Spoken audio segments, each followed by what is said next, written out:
Hello friends, मैं विक्रम वर्मा आपका तहे दिल से स्वागत करता हूं आपके अपने YouTube channel online study with Vikram पर।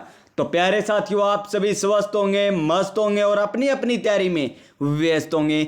इसी तैयारी को और मजबूत और शानदार और मज़ेदार बनाने के लिए हम कर रहे हैं राजस्थान जी के हस्तलिखित नोट्स के माध्यम से, प्रीवियस ईयर क्वेश्चनों के माध्यम से और शॉर्ट नोट्स के माध्यम से। जैसा कि आप सभी को पता है कि आज वार है रविवार। क्या है? रविवार। और रविवार को केवल आपको मिलती है शॉर्ट नोट्स वाली क्लास। इसके अलावा आपका राजस्थान जी के हस्तलिखित नोट्स के माध्यम से देखिए शानदार टॉपिक वाइज चल रहा है। उसके बाद जैसे ही हमारा टॉपिक समाप्त होता है, हम क्या करते हैं, अधीनस्थ बोर्ड और आरपीएससी द्वारा पूछे गए 2011 से लेकर 2024 तक ऑफिशियल फाइनल आंसर की के साथ प्रीवियस ईयर क्वेश्चन। तो चलिए आज की क्लास हम स्टार्ट करते हैं नई ऊर्जा नई उमंग के साथ।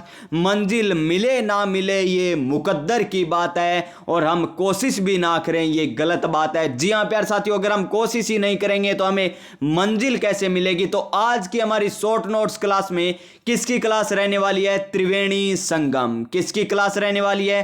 त्रिवेणी संगम। यानी राजस्थान में जितने भी त्रिवेणी संगम बनते हैं तो उनकी बात करेंगे। त्रिवेणी यानी तीन नदियों का समय, यानी जहां पर तीन नदियों का मिलन होता है उनकी बात करेंगे। और मोस्ट इंपॉर्टेंट एक क्वेश्चन यहां से पूछा ही जाता है। तो चलिए देखते हैं आज हम राजस्थान में कितने त्रिवेणी संगम है, सारे एक साथ देखेंगे। तो शॉर्ट नोट्स में जुड़े रहिएगा लास्ट तक।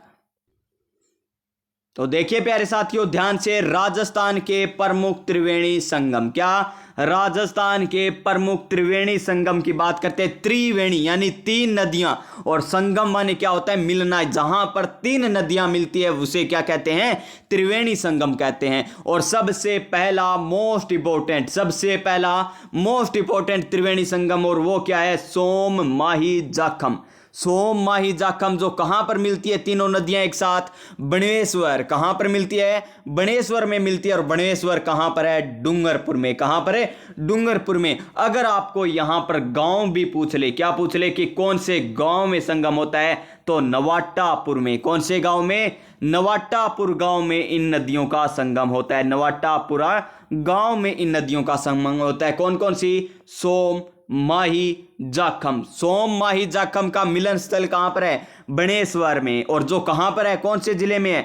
डूंगरपुर जिले में। कौन से जिले में? डूंगरपुर जिले में। अब बात करते हैं हम 2 नंबर त्रिवेणी संगम की। और 2 नंबर त्रिवेणी संगम क्या है? बनास डाई खारी राजमहल टोंक। क्या है?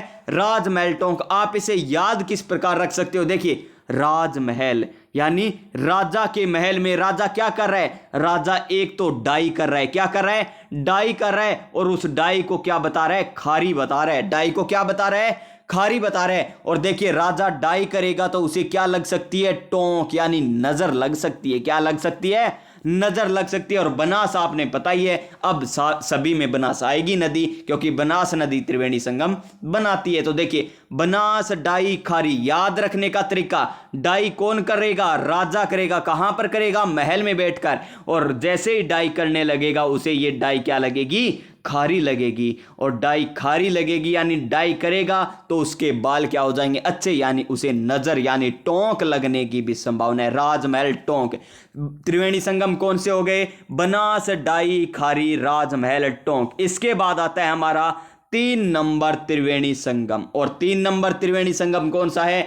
बनास चंबल सीप। और जो कहां पर है? रामेश्वर घाट सवाई माधोपुर में ये त्रिवेणी संगम बनता है। तो देखिए आपको यहां पर ट्रिक क्यों बता रहा हूं, क्योंकि हम एग्जाम में जब बैठते हैं ना तब हम भूल जाते हैं कि रामेश्वर में कौन सी आएगी, चंबल कहां पर बनाएगी, और राजमहल में कौन सी है, बिगोद में कौन सी है। लेकिन आज से आप नहीं भूलोगे। क्यों नहीं भूलोगे? देखिए राजमहल की हमने देख ली ट्रिक। अब बात करते हैं रामेश्वर यानी राम, जो ईश्वर है राम, उनकी बात हो रही है। देखिए बिना चंपल के उन्होंने सीप में यानी जहाज में बैठकर समुद्र पार किया था। आपको पता है भगवान राम ने समुद्र को पार किया था सीता को पाने के लिए, यानी सीता को जो रावण हरण करके ले गया था उन्हें लाने के लिए राम क्या करते हैं? बिना चंपल यानी चंबल के सीप में बैठकर क्या करते हैं? समुद्र पार करते हैं। यानी रामेश्वर घाट सवाई माधोपुर बनास चंबल, सीप, रामेश्वर घाट सवाई माधोपुर में स्थित है। और राजमहल, राजा क्या करता था, डाई लगाता था, जो उसे क्या लगती थी, खारी लगती थी। यानी राजमहल में कौन सी त्रिवेणी संगम होगा, बनास डाई खारी, बनास डाई खारी। इसी प्रकार रामेश्वर की बात करें तो बनास चंबल सीप, बनास चंबल सीप हो जाएगा इसका सही स्थान। तो आगे देखिए 4 नंबर हम बात करते हैं त्रिवेणी संगम की, तो बनास बेड़च मेनाल, बनास बेड़च मेनाल, बनास बेड़च मेनाल। इसे किस प्रकार याद रखोगे, देखिए बनास बनास बनास। अब देखिए बिगोद, क्या है बिगोद, बिगोद में क्या रहा है, बै, यानी एक और बै और लीजिए, यहां पर क्या लीजिए, बेड़च, यानी बिगोद में क्या आ जाएगा, बै से बनास, बै से बेड़च, बै से बिगोद, बनास बेड़च। आप बोलोगे ही जैसे अपने आप आपको नाम क्या याद आ जाएगा, मेनाल, क्योंकि बनास बेड़च मेनाल। और बिगोद कहां पर है, भीलवाड़ा में। 4 नंबर त्रिवेणी संगम हो गया। उसके बाद देखिए 5 नंबर त्रिवेणी संगम, वो कौन सा है, बांडी, मानसी एवं बनास, जो कहां पर है, जोधपुर या टोंक में। कहां पर है, जोधपुर या टोंक में। बांडी, मानसी, बनास, जोधपुर या टोंक में। तो 4 नहीं 5 आपको त्रिवेणी संगम बता दिए। नंबर 1 सोम माही जाखम, नंबर 1 सोम माही जाखम बनेश्वर में। उसके बाद राजा क्या कर रहा था, डाई, तो डाई उसे क्या लगी, खारी, यानी राजमहल टोंक में, बनास डाई खारी। उसके बाद भगवान राम चंपल, बिना चंपल के सिप में बैठकर समुद्र को पार किया था, यानी बनास चंबल सीप है, रामेश्वर घाट सवाई माधोपुर में एक और त्रिवेणी संगम। इसके अलावा बै से बिगोद, बै से बनास, बै से बेड़च, यानी बनास बेड़च मेनाल बिगोद भीलवाड़ा में त्रिवेणी संगम है। और बात करें बांडी, मानसी और बनास जोधपुरिया टोंक में त्रिवेणी संगम है। और इनकी क्लास अगर आप पाना चाहते हो हस्तलिखित नोट्स के माध्यम से, तो चैनल को सब्सक्राइब कीजिए,